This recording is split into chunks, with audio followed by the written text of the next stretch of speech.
Donc avant de relancer le module modélisé, ici, on va commencer, c'est important de vérifier les hypothèses de saisie.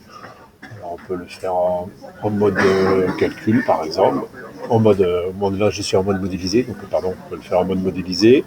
Donc, il y a plusieurs choses qu'on peut gérer sur les appareils de poutre. Par exemple, là, j'ai coché chargement sur apparaître les chargements. Donc, si je fais apparaître les chargements, il suffit que je clique sur une poutre et je vois les charges dessus. Alors, on peut le faire niveau par niveau. Alors, ce qui est bien donc, de faire à ce niveau-là, c'est de récupérer donc, les charges sur tous les planchers. Donc, pour ça, vous avez intérêt à faire des sorties PDF. Donc, vous faites document, tracé. Vous appelez vue de dessus, charge, par exemple, chargement, étage N2, brut, par exemple. Vous envoyez. Hop, donc, pardon, vous envoyez. Voilà, donc on sature à 10, je ne sais pas, 5. Je sauvegarde. Et voilà le plan que je récupère. Donc je récupère un plan de l'étage N2 avec le titre en haut. Et là, je vois bien les surcharges que j'ai mises, 0,10 kN par mètre carré. Alors les unités sont prises dans les cartouches. Non, pas ici.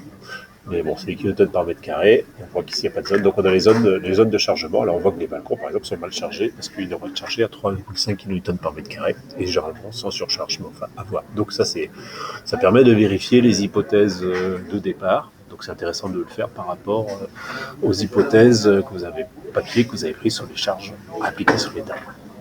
De la même manière, on peut récupérer également les sens de portée. Alors, il suffit juste le mode de travail. Donc, on le récupère en option affichage également. Il suffit de décocher cette ligne. Vous faites ça.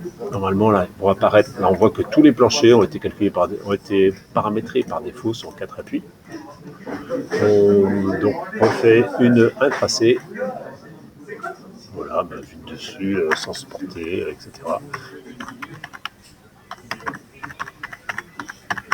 Deux. On envoie.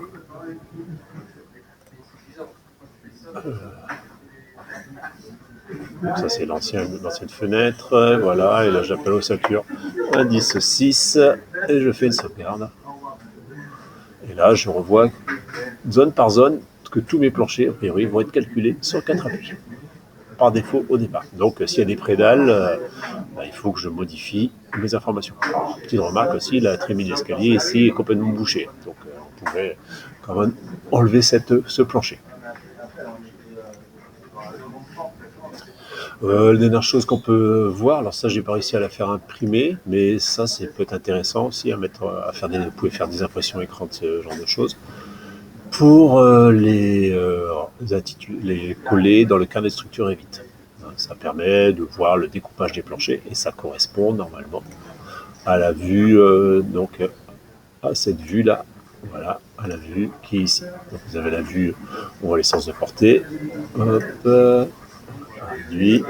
et normalement vous avez également donc cette vue qu'il faut refaire, voilà.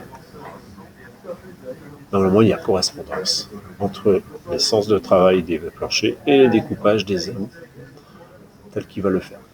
Là on voit une dalle sur 4 appuis, il la décompose sur plusieurs. La zone mauve par exemple va porter entièrement sur ce mur là. Il y a une logique par rapport au sens de portée des planchers.